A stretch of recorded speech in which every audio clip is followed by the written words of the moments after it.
Hello students of class 12, আমরা last ভিডিওতে complete করেছি কোয়ান্টাম তত্ত্ব অধ্যায় অর্থাৎ ইউনিট 7 এর একমাত্র চ্যাপ্টার।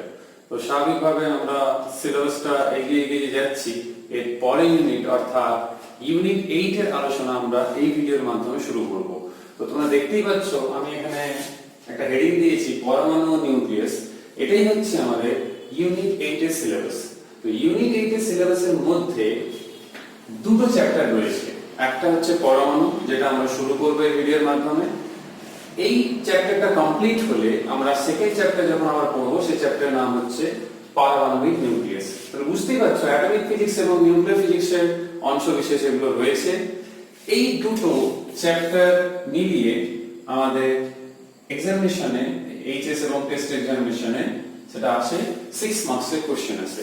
তো 6 মার্কসের কোশ্চেন যেহেতু আসে তাহলে বুঝতেই পারছো আমাদের সব রকমের প্রশ্নের জন্য প্রস্তুতি রাখতে হবে, শর্ট প্রশ্ন থেকে বড় প্রশ্ন। তোমরা একদম নিজের বইয়ের একদম প্রথমের দিকে দেখবে সেইখানে পরিষ্কার বলা রয়েছে যে এই পার্ট থেকে একটা এমসিকিউ থাকবে, একটা 2 নম্বরের শর্ট অ্যানসার টাইপ কোশ্চেন থাকবে যেটা 2 × 5 = 10 হয়, আর 3 নম্বরের একটা প্রশ্ন থাকবে। তো এই চ্যাপ্টারে পরমাণু এবং পারমাণবিক নিউক্লিয়াস এই দুটো চ্যাপ্টারে কিছুটা পার্ট আমাদের কিন্তু পূর্ববর্তী ক্লাসগুলোতে পড়া হয়েছে। যেরকম ক্লাস 9 এ আমরা পড়েছি কেমিস্ট্রিতে পরমাণু গঠন চ্যাপ্টারটা, ক্লাস 10 এ তোমরা পড়েছিলে মনে করে দেখো যে পরমাণু অর্থাৎ যেটা কিছু বইতে পারমাণবিক নিউক্লিয়াস নামে রয়েছে, যেখানে তোমরা আলফা বিটা গামা সেই সম্বন্ধে আলোচনা করেছো, নিউক্লিয় বিভাজন নিউক্লিয় সংযোজন সম্বন্ধে আলোচনা হয়েছে। আর কেমিস্ট্রিতেও 11 12 এ তোমরা পড়েছো। তো একটু সুবিধা তোমাদের পড়তে হবে, সবার ভালো লাগার মতো চ্যাপ্টার দুটোই। তো আশা করি তোমরা সবাই এখানে 6 out of 6 marks HSC score করবে। তো চ্যাপ্টারের শুরু আমরা করব সূচনা পর্বের সাহায্যে। তো এই ভিডিওতে যেটা আমরা আলোচনার বিষয়বস্তু হচ্ছে সেটা হচ্ছে দুটো।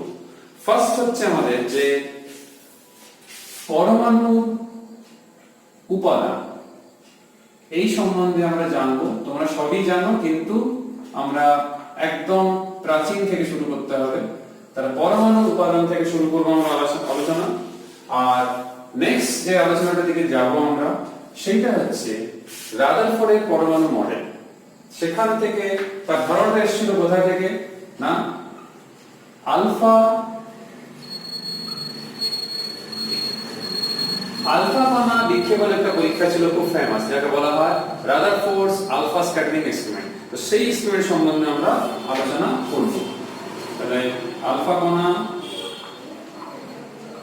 বিক্ষেপণ পরীক্ষা, এই দুটো টপিকই আমরা আলোচনা করব এই ভিডিওতে। তাহলে আমরা চ্যাপ্টারের সূচনাটা করতে পারবো। নেক্সট ভিডিওতে আমরা বোরের তত্ত্বের দিকে যাব। আর এই আলফা কণা বিক্ষেপণ পরীক্ষা থেকে রাদারফোর্ডের পারমাণবিক মডেল দিয়েছিলেন। সেই মডেলের ভিত্তিটা কি ছিল এবং তার ত্রুটিটা কি ছিল সেটাও আমরা এই ভিডিওতে আলোচনা করে নেব। যেহেতু পরীক্ষাতে এটা একটু লেস ইম্পর্টেন্ট ফ্যাক্টর, বুঝতেই পারছো, এটা যেহেতু পূর্ববর্তী ক্লাসগুলোতে পড়া হয়েছে ক্লাস 9 এ স্পেশালি, তো ওই জন্য পরীক্ষাতে আসার সম্ভাবনা একটু কম থাকে। হ্যাঁ, শর্ট কোশ্চেন হতে পারে, যদি হয়, সম্ভাবনা কিন্তু কম।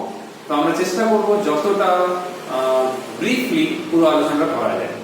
যদি আমি ইতিহাসের দিকে যাই তাহলে এই পরমাণু উপাদানের ইতিহাসে যদি বলা হয় তাহলে আমাদের প্রাচীনকালে আমাদের দেশে দার্শনিক কণা, তোমরা নাম শুনেছো এর আগেও, তো ওনার বক্তব্য ছিল যে প্রত্যেকটা পদার্থ ক্ষুদ্র ক্ষুদ্র কণা নিয়ে তৈরি। তো ঠিক সেই সময়সাময়িক কিছু পরে গ্রিক দার্শনিক আমাদের ডিমোক্রিটাস, ওনারও বক্তব্য এরকমই ছিল যে প্রত্যেকটা পদার্থ ক্ষুদ্র ক্ষুদ্র অবিভাজ্য কণা দিয়ে কিন্তু তৈরি। এইবারে গ্রিক ভাষায় এই অ্যাটম কথা যেটা আমরা এখন দেখি, যেটাকে আমরা বাংলায় বলে থাকি পরমাণু বলি, তো এই অ্যাটম কথাটা যেটা রয়েছে আর কি, তো এই অ্যাটম কথা গ্রিক যে মিনিং হচ্ছে সেটা কি না, নট ডিভিজিবল। মানে কি, এইটা হচ্ছে অবিভাজ্য। তাহলে অবিভাজ্য মানে যাকে ভাঙা যায় না। তো এরকম ধারণা ছিল, কিন্তু এটা অবশ্যই কল্পনা, কোনো এক্সপেরিমেন্টাল প্রুফ ছিল না, সায়েন্সে সেরকম কোনো বিকাশও সেই সময় হয়নি। তো এটা হচ্ছে একদম ইনিশিয়াল স্টেজের কথা। এরপর একদম 19 শতাব্দীর একদম গোড়ার দিকে যদি বলা হয় তখন আমরা প্রথম বিজ্ঞানসম্মত কোনো স্বীকার্য বলো কিংবা কোনো অ্যাজাম্পশন বলো সেটা হয়েছিল সবচেয়ে প্রথমে কে দিয়েছিলেন না, সেটা হচ্ছে বিজ্ঞানী জন ডাল্টন, ব্রিটিশ বিজ্ঞানী জন ডাল্টন। কিন্তু ওনার উদ্দেশ্য পরমাণু গঠন কিংবা পরমাণু বিশ্লেষণ ছিল না। ওনার উদ্দেশ্য এরকম ছিল যে উনি চাইছিলেন যে রাসায়নিক যে সংযোগ সূত্র, সেই রাসায়নিক সংযোগ সূত্র উনি ব্যাখ্যা করতে চেয়েছিলেন। তো ব্যাখ্যা করতে গিয়ে উনি এই যে ধারণা ছিল দার্শনিক কনাদ এবং ডেমোক্রিটাসের, জাস্ট ওইটাকে একটু ডেভেলপ করেছেন কিংবা ওর সঙ্গে সঙ্গতি রেখে উনি কয়েকটা বক্তব্য দেন। সেই বক্তব্যের মধ্যে তোমরা পড়েছো, আমি মেইন পয়েন্টটাই বলি। উনি এটাই বললেন যে প্রত্যেকটা পদার্থ কি নিয়ে তৈরি না, অসংখ্য পরমাণু নিয়ে তৈরি, যাকে ভাঙা যায় না। তা যে কথাটা কনাদ এবং ডেমোক্রিটাস আলোচনা করেছিলেন, সেই পয়েন্টটাকে কিন্তু উনি বজায় রাখেন। তো এইটা হচ্ছে একদম প্রাথমিক যে কথাটা আর কি। তো ডাল্টনের যে পরবর্তী সময়, যেটা আমাদের বলা উচিত, বরং আমার আগে একটু বলতে ভুল হলো, ডাল্টন তো 19 শতাব্দী জাস্ট আগে। তো তারপরে মানে 19 শতাব্দীর একদম গোড়ার দিকে তোমরা বইতেও দেখবে যে প্রথমের দিকে 19 শতাব্দীর প্রথমের দিকে জন ডাল্টন, তারপরে যেটা 19 শতাব্দীর শেষের দিকে, তো ঠিকই বলেছিলাম আমি, প্রথমের দিকে ডাল্টন এবং 19 শতাব্দীর শেষের দিকে কয়েকজন বিজ্ঞানী, যাদের মধ্যে আমরা জে জে থমসনের নাম দিয়ে অন্যতম, কেন ইলেকট্রন আবিষ্কারক হিসাবে আমরা ওনাকেই চিনি। তো উনি, উইলিয়াম ক্রুকস, তোমরা 9 নাম পড়েছো, ইভেন আমাদের বিজ্ঞানী লেনার্ড, এরা কি করেছিল না, তড়িৎ মোক্ষণ নলে কি করেছিল না, তড়িৎ মোক্ষণ করতে গিয়ে অর্থাৎ ইলেকট্রিক ডিসচার্জ আর কি, সেখান থেকে ইলেকট্রনের যে আবিষ্কারের যে পথ, সেটা কিন্তু ওরা ক্লিয়ার করে। তো ফাইনালি ইলেকট্রন আবিষ্কার হয়। তো সেখান থেকে জানা যায় যে পরমাণু বিভাজ্য। তাহলে ওই যে ধারণা ছিল ডাল্টনের কিংবা কনাদের কিংবা ডেমোক্রিটাসের, সেই ধারণাটা কিন্তু পরিত্যক্ত হয়, বাদ পড়ে যায় যে পরমাণু বিভাজ্য। তো সেখান থেকে ধারণা তৈরি হলো ইলেকট্রনের, যে পরমাণুর মধ্যে কিন্তু ইলেকট্রন রয়েছে কিংবা ইলেকট্রন নেই, সেটা তৈরি। এর পরের স্টেজ কি না, এই ইলেকট্রন সম্বন্ধে বিভিন্ন পরীক্ষা নিরীক্ষার মাধ্যমে তথ্যগুলো আসা হয়। কিরকম তথ্য না, এই ইলেকট্রনের যে আধান, সেই আধানটা হচ্ছে নেগেটিভ, অর্থাৎ যেটা আমরা মাইনাস দিই। তাহলে আধানের মান কত না, মানটা হচ্ছে -1.6 10⁻⁻19 কুলম্ব, যেটাকে আমরা সিজিএস একক অর্থাৎ ইউসি দিয়ে লিখি না -4.8 10⁻⁻10 ইউসি। তোমরা দেখবে, তোমরা বইতে পড়েছো, এখানেও তোমাদের বইতে রয়েছে। আরেকটা আমরা পড়েছিলাম কি না, ইলেকট্রনের আধান এবং ভর এর যে অনুপাত, যেটাকে আমরা স্পেসিফিক চার্জ ইংলিশে বলে থাকি, আর বাংলায় বলি আমরা আপেক্ষিক আধান। এই আপেক্ষিক আধানের মান, যেহেতু ইলেকট্রন আধানটা আর মানে ইলেকট্রন আধান মানে মানটা বুঝতেই পারছো, আর ইলেকট্রনের ভর মানে 9.1 10⁻31 কেজি। তো এটাকে ডিভাইড করে যে মানটা পাওয়া যায়, সেটা হচ্ছে 1.76 10⁻11 এসআইতেই বলছি কুলম্ব পার কেজি। তো এই ভ্যালুগুলো সবই ইলেকট্রনের জন্য, যেহেতু ইলেকট্রন আধান মাইনাস হয়, সেই জন্য এখানে আমরা মাইনাস চিহ্নটা লিখে থাকি। আর কি না, ইলেকট্রনের ভর, এটাও আমরা জানি 9.1 10⁻31 কেজি, আর সিজিএস এ বলে 10⁻28 গ্রাম। তো এইগুলো সব এক্সপেরিমেন্টের সাহায্যে এগুলো প্রুফ হয়। কিন্তু বাস্তবে যদি তোমরা দেখো যে বেশিরভাগই কিন্তু বস্তুগুলো নিস্তড়িত অবস্থায় আছে। এবারে বিভিন্ন পরীক্ষা, যেমন ধরো আলোক তড়িৎ ক্রিয়া, যেটা আগের চ্যাপ্টারে পড়লাম, যে বস্তু থেকে কিন্তু বিভিন্ন প্রক্রিয়ার মাধ্যমে, শুধু আলোক তড়িৎ ক্রিয়া নয়, ইলেকট্রন নিঃসরণ ঘটানো কিন্তু সম্ভব। তাহলে ইলেকট্রন নিঃসরণ ঘটানো হচ্ছে, ইলেকট্রন হচ্ছে ঋণাত্মক আধানে আহিত। তারপরেও অধিকাংশ বস্তু কিভাবে থাকছে, তারপরেও অধিকাংশ বস্তু থাকছে নিস্তড়িত অবস্থায়। তবে নিশ্চিতভাবে পরমাণুর মধ্যে ধনাত্মক আধানেরও অস্তিত্ব রয়েছে, এই জিনিসটা কিন্তু প্রতিষ্ঠা হয়। তো বিভিন্ন পরীক্ষা নিরীক্ষার মাধ্যমে ওটা সঠিক হয়। যদি ধনাত্মক আধান সত্যি না থাকতো, তাহলে কোনোদিনই কিন্তু বেশিরভাগ পদার্থ নিস্তড়িত অবস্থায় থাকতে পারতো না। তো এই ব্যাপারটা মাথায় রাখতে হবে। এইবারে নিউক্লিয়াসের ধারণা তো তখনও আসেনি, যেটা এর পরের দিকে আসে। তো এরপরে যেটা আমরা জেনে নেব, যে কি জানলাম, পরমাণুর মধ্যে ঋণাত্মক আধানের অস্তিত্ব রয়েছে, তারই সঙ্গে ধনাত্মক আধানের অস্তিত্ব রয়েছে, কিন্তু নাম কি, প্রোটন কি কি, সেটা তখনও জানা কিন্তু ছিল না। এরপরে বিজ্ঞানী রাদারফোর্ড একটা মডেল দেন। বিজ্ঞানী রাদারফোর্ড একটা মডেল দেন। বিজ্ঞানী রাদারফোর্ডের এই মডেলটা কি সেটা জানার আগে আমাদের জানা উচিত রাদারফোর্ড মডেলটা কিসের ভিত্তিতে উনি দিলেন।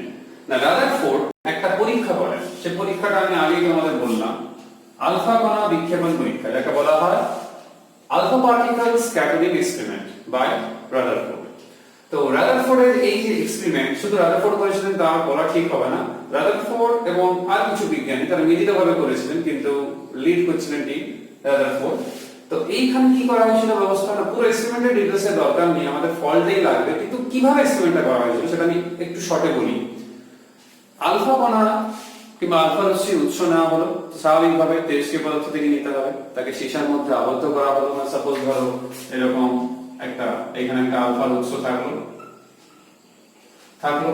এখান থেকে যে আলফা রশ্মিগুলো বেরোচ্ছে, যেহেতু একটা উৎস থেকে বেরোচ্ছে, এইভাবে না হচ্ছে যে তাদের শক্তি যেন প্রায় গায়ে গায়ে কিংবা কাছাকাছি থাকে। তাদেরকে একটা স্রোতের মতো, একটা সমান্তরাল যেরকম আলো রশ্মি বা আলো যখন যায় ওরকম স্রোতের মতো তাদেরকে একটা ব্যবস্থাপনা করা হলো। তারপরে কি করা হলো না, এরকম একটা ব্যবস্থাপনা করা হলো যেখানে সোনা কিংবা রূপোর পাত, সে সোনা হতে পারে কিংবা আমাদের রূপোর পাতলা পাত, জেনারেলি সোনাই নেওয়া হয়েছিল এক্সপেরিমেন্টে। তো এই পাত নেওয়া হলো, কেন এদের কি নেওয়া হবে কেন সোনার পাতকে? না, যাদের পারমাণবিক সংখ্যা বেশি তাদেরকে নেওয়া হয়। আর সোনা, তোমাদের মনে হতে পারে স্যার সোনা তামা, সরি সোনা রূপো বাদেও তো অনেক রয়েছে এদের থেকে বেশি। সোনার ক্ষেত্রে তো আমরা 79 জেড এর মান, আর এর ক্ষেত্রে তো 47, এর থেকে তো অনেক বেশি মানেরও তো রয়েছে।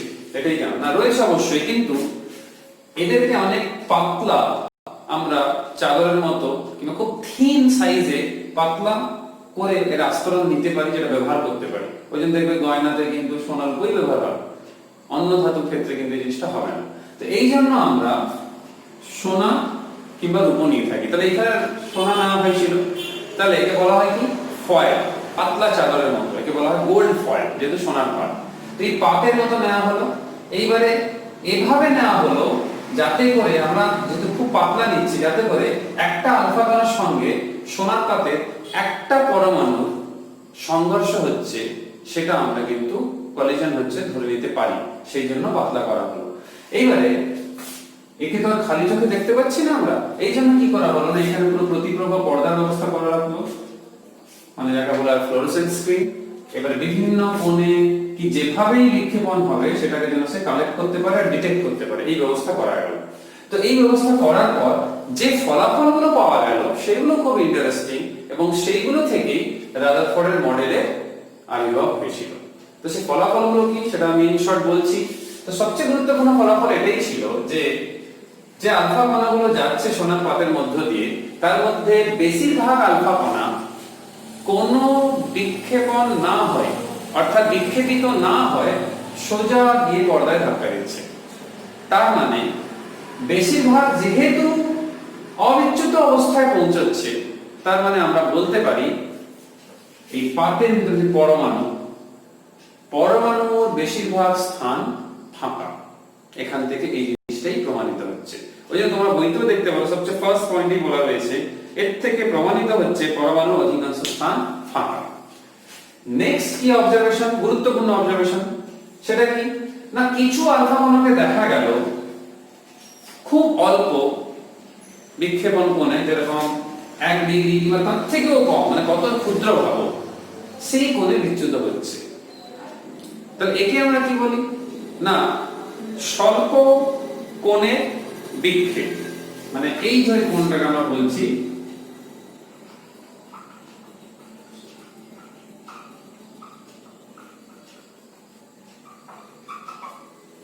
খুব স্মল অ্যাঙ্গেলে যেহেতু স্ক্যাটারিংটা হচ্ছে।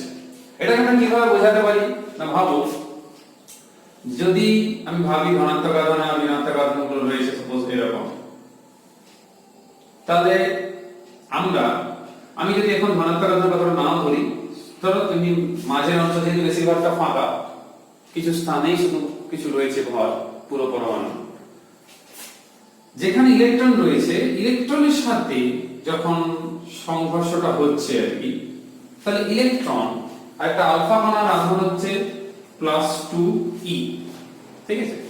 এবারে মাইনাস আর প্লাস এর মধ্যে একটা স্থির তড়িৎ আকর্ষণ বল কুলম্বীয় বল ক্রিয়া করছে, তো ওর জন্য খুব বৃহৎ বল হবে না, বুঝতেই পারছো, খুব যে শক্তিশালী বল হবে তা নয়, খুবই লো ভ্যালু বলতে পারো, সেইটা হচ্ছে এই বিক্ষেপণের জন্য দায়ী হিসাবে ধরা হয়। তোমরা দেখতে পারো বইতে এই 42 পেজে পরিষ্কার লেখাও রয়েছে যে এদের মধ্যে স্থির তড়িৎ কুলম্বীয় আকর্ষণ বল ক্রিয়া করে, যেহেতু আলফা কণার ভর ইলেকট্রনের ভরের থেকে অনেক বেশি। আলফা কণার ভর ইলেকট্রনের, যদি আমি আলফা শুধু আলফাই লিখে দিই এখানে এম আলফা, সেটা ইলেকট্রনের যে ভর তার 7000 গুণ বেশি। তো তোমরা জাস্ট আইডিয়া করো 7000 গুণ বেশি যদি হয় তাহলে কি বেশি বিক্ষেপণ ঘটাতে পারবে? অত ভারী জিনিস হালকা হলে নালে খুব বিক্ষেপণ ঘটতো, সেই জন্য আলফা বিক্ষেপণ অত কম অ্যাঙ্গেলে হচ্ছে। এটা জন্য দায়ী যেটুকু হচ্ছে সেটা ওই স্থির তড়িৎ আকর্ষণ বলের জন্য। নেক্সট যে গুরুত্বপূর্ণ, যেটা আমি বললাম তোমাদের, যে অধিকাংশই কিন্তু অবিচ্যুত অবস্থায় চলে গেছে। তাহলে ব্যাপারটাকে আমরা কিভাবে বুঝতে পারি? না, এইটা যদি আমি পরমাণু ধরি, তাহলে যতগুলো নিউক্লিয়াস বাইরে যে সব অঞ্চল দিয়ে পরমাণু গেছে, অধিকাংশ স্থান ফাঁকা থাকার জন্য কোনোভাবেই তাদের কিন্তু বিক্ষেপণ হয়নি। কিন্তু কিছু দেখা গেছে, কিছু ক্ষেত্রে দেখা গেছে যে ক্ষেত্রে এই বিক্ষেপণ কোণ যদি আমি পাই ধরি, সেই বিক্ষেপণ কোণ 90 ডিগ্রি বেশি কোণেও বিক্ষেপিত হয়েছে কিছু আলফা কণা, কিছু ক্ষেত্রে আবার 180 ডিগ্রিও হয়েছে। তাহলে 180 ডিগ্রি যার ক্ষেত্রে হয়েছে তাহলে বুঝতেই পারছো গেছে নিউক্লিয়াসে ধাক্কা মেরেছে, পুরোটাই ফেলে চলে এসেছে। এটা হচ্ছে সেই নিউক্লিয়াসের অল্প পরিসরের মধ্যে যেটুকু ধাক্কা দিয়েছে, তাহলে গুটি কয়েকই হবে আলফা কণা। আর কিছু 90 বেশিও রয়েছে, কারণ নিউক্লিয়াসের সাইডেও কিছু ধাক্কা দিয়েছে, সেগুলো তো ফেরত আসবে, বুঝতেই পারছো। তাহলে এই সব ঘটনা থেকে যদি আমরা বলি সারাংশ, তাহলে কি পরমাণুর অধিকাংশ স্থান ফাঁকা, অনেক সংখ্যক ইলেকট্রনের ধাক্কা লেগে অল্প কোণে বিক্ষেপিত হয়েছে। অল্প কোণ কেন? না, আলফা কণার ভর অনেক বেশি। আর কিছু বেশি কোণে বিক্ষেপণ হয়েছে যেগুলো নিউক্লিয়াসের সঙ্গে সরাসরি হয়েছে। কিন্তু নিউক্লিয়াস খুব অল্প পরিসরের মধ্যে থাকে। এক্সপেরিমেন্ট করেও দেখা গেছে যে নিউক্লিয়াসের যে ব্যাসার্ধের যে রেঞ্জটা থাকছে সেটা হচ্ছে 10⁻⁻14 মিটার অর্ডারের। সম্পূর্ণ যে পরমাণু তার আয়তন যত, তার 10,000 ভাগের মাত্র 1 ভাগ হচ্ছে নিউক্লিয়াসের। তাহলে বুঝতে পারছো কতটা ফাঁকা স্থান রয়েছে পরমাণুর মধ্যে। তো এই যে ধারণাগুলো আমরা পেলাম, এই ধারণাগুলো থেকে এই যে সম্পূর্ণ ধাক্কা লেগে 180 ডিগ্রি বিক্ষেপণ কোণে ফিরে চলে আসছে, এখান থেকে আমরা এই জিনিসটা বলতে পারি। কি করে বোঝাবো একে সায়েন্টিফিক্যালি?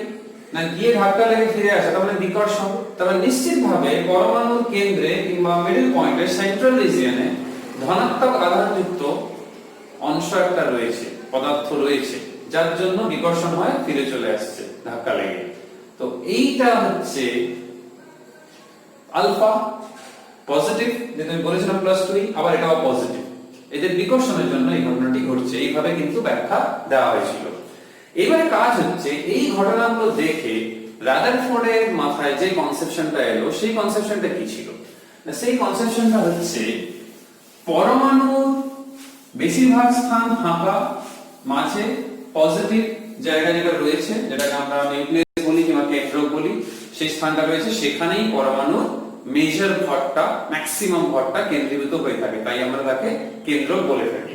এবার প্রশ্ন হচ্ছে, কেন্দ্রক তো আমরা বললাম, রাদারফোর্ড বললেন যে এই ধারণাটাকে যদি আমরা একটু ভাবি তাহলে একজনের সঙ্গে এটা তুলনা করে যেতে পারে। সেটা কি? সৌরজগতের সঙ্গে। সৌরজগতে বেশিরভাগ স্থান ফাঁকা, যেরকম পরমাণুর মধ্যে ফাঁকা, তার সেন্টারে সান মানে সূর্য, যার ভর বাকি যতগুলো গ্রহ রয়েছে তার থেকে খুব বেশি, বাকি সব স্থান ফাঁকা। তাহলে সৌরজগতের সঙ্গে পরমাণু এই গঠনের একটা মিল উনি খুঁজে পেলেন। কিন্তু পার্থক্য এটাই ছিল, সৌরজগতে গ্রহগুলো এবং সূর্য এরা যে পরস্পর সাপেক্ষে যে আবর্তনশীল সূর্যকে কেন্দ্র করে যে ঘুরছে, আর এর জন্য যে বল দায়ী কিংবা প্রয়োজন সেটা হচ্ছে মহাকর্ষ বল। আর এই পথে ঘোরার জন্য যে অভিকেন্দ্র বলের প্রয়োজন সেটা মহাকর্ষ বলই যোগান দিয়ে থাকে। এখানে শুধুমাত্র ফারাক কি না, সেন্ট্রাল যে পজিটিভ রিজিয়নের বাইরে যে ইলেকট্রন গুলো থাকছে তারা স্থির তড়িৎ আকর্ষণ বল কিংবা কুলম্বিয়ান ফোর্সের মাধ্যমে তারা কিন্তু এই বদ্ধপথে ঘুরছে। ঘুরতে পারছে। তো এই পার্থক্য জাস্ট ছিল ওনার চোখে, যেটা পড়েছে। তো এর ভিত্তিতে উনি একটা পরমাণুর মডেল দিলেন, যেটাকে আমরা বলি রাদারফোর্ডের মডেল। কিন্তু এর আগে একটা জিনিস বলিনি আমি, তোমরা 9 অবশ্য পড়েছো, যে যখন ইলেকট্রনের আবিষ্কার হয়, অর্থাৎ জন জোসেফ থমসন যখন আবিষ্কার করেন সেটা, উনি তার ভিত্তিতে একটা মডেল দিয়েছিলেন, তোমরা 9 মনে করে দেখো, প্লাম পুডিং মডেল। যেরকম পুডিং এ কি হয় না, আমরা কিশমিশ গুলো মানে প্লাম গুলো যেভাবে থাকে ছড়িয়ে ছড়িয়ে পুরোটা আয়তন জুড়ে, সেভাবে একটা উনি মডেল দিয়েছিলেন। কিন্তু এই রাদারফোর্ডের এই পরীক্ষা, আলফা বিক্ষেপণ পরীক্ষা থেকে যেটা জানা গেল, অধিকাংশ স্থান ফাঁকা, তার মানে ওইভাবে ছড়িয়ে ছিটিয়ে কিন্তু ইলেকট্রন নেই, ওই জন্য মডেলটা কিন্তু একেবারে বাদ পড়ে যায়। প্রথম সায়েন্টিফিক মডেল যেটা কোনো এক্সপেরিমেন্টাল ভিত্তি ছিল, সেটা হচ্ছে রাদারফোর্ডের মডেল কিন্তু, ঠিক আছে। তো রাদারফোর্ডের এই মডেলের মূল বক্তব্য ছিল যে পরমাণু অধিকাংশ স্থান ফাঁকা, মাঝের অংশ সেটাই হচ্ছে ধনাত্মক আধানে আহিত, সেটাই হচ্ছে পজিটিভ, যেটা কেন্দ্র, আর তার বাইরে বিভিন্ন কক্ষপথে এরকম ইলেকট্রন গুলো কিন্তু ঘুরছে। এইটা রাদারফোর্ডের কনসেপশন কিন্তু, যে সব কক্ষপথে ইলেকট্রন এভাবে ঘুরছে। তো এই কনসেপশনটা ছিল। তো রাদারফোর্ডের এই মডেল প্রথমের দিকে অ্যাকসেপ্টেবল হলেও, কিন্তু রাদারফোর্ডের মডেলে কিছু সমস্যা দেখা যায়। সেই সমস্যাটাই আমাদের জানতে হবে, যেটা তোমরা পড়েছো অবশ্য ক্লাস 9-এও।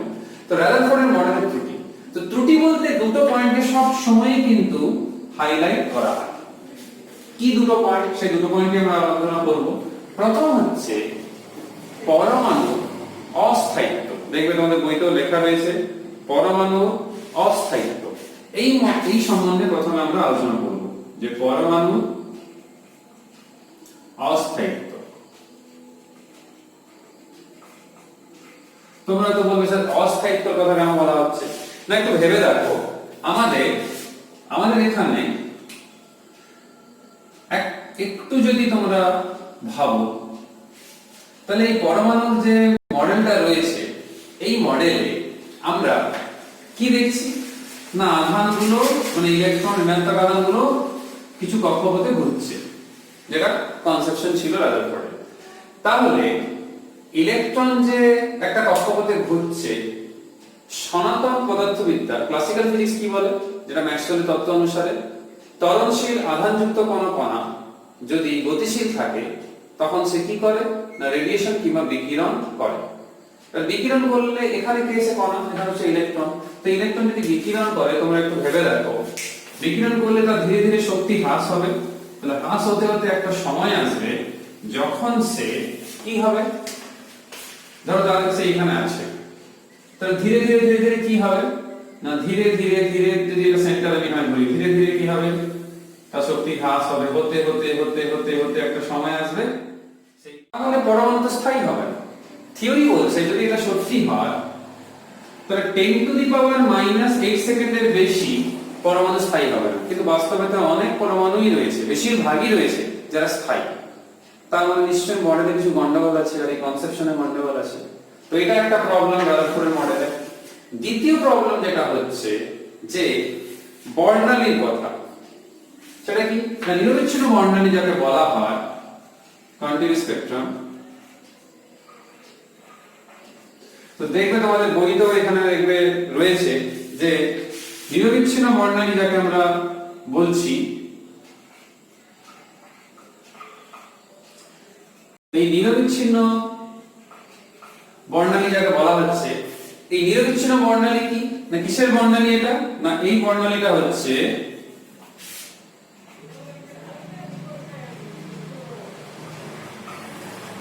পরমাণু বর্ণালী। তাহলে নিরবিচ্ছিন্ন পরমাণু বর্ণালী, এটাও একটা প্রবলেম। কি রকম প্রবলেম না, দেখো যখন ইলেকট্রন এরকম কক্ষপথে থাকছে আর সে অনবরত শক্তি লুজ করছে গতিশীল থাকার জন্য, তাহলে সে টানা লুজ করবে শক্তি। কেন এখন করবে, 10 মিনিট পর করবে, এটা তো হবে না। শক্তি যখন লুজ করছে, লুজ করতেই থাকবে। তাহলে যে বর্ণালীটা আমরা পাবো, সেটা একটা টানা স্পেকট্রাম পাবো, কোনো গ্যাপ থাকবে না, নিরবিচ্ছিন্ন পাবো, যাকে বলা হয় কন্টিনিউয়াস স্পেকট্রাম পাবো, টানা পাবো। কিন্তু বাস্তবে তোমরা যদি হাইড্রোজেনের কি হিলিয়ামের যদি স্পেকট্রাম দেখো, সেটা কিন্তু টানা নয়, সেটা কিন্তু রেখা বর্ণালী, যাকে আমরা বলি লাইন স্পেকট্রাম। তাহলে দেখো রাদারফোর্ডের মডেলের যে ধারণা, সেটা যখন রিয়েলিটি আমরা টেস্ট করছি, রিয়েলিটি টেস্টে কিন্তু সে কিন্তু একদমই সঠিক প্রমাণিত হচ্ছে না। তো এইভাবে কিন্তু রাদারফোর্ডের মডেলটাও কিন্তু পরিত্যক্ত হয়।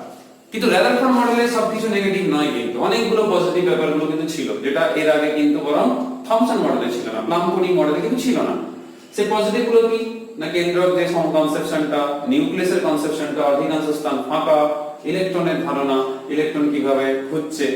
কিন্তু ইলেকট্রন যে ঘোরার যে ধারণাটা, অরবিটে যে ঠিকঠাক ধারণা নয়, এগুলো কিন্তু প্রবলেম ছিল।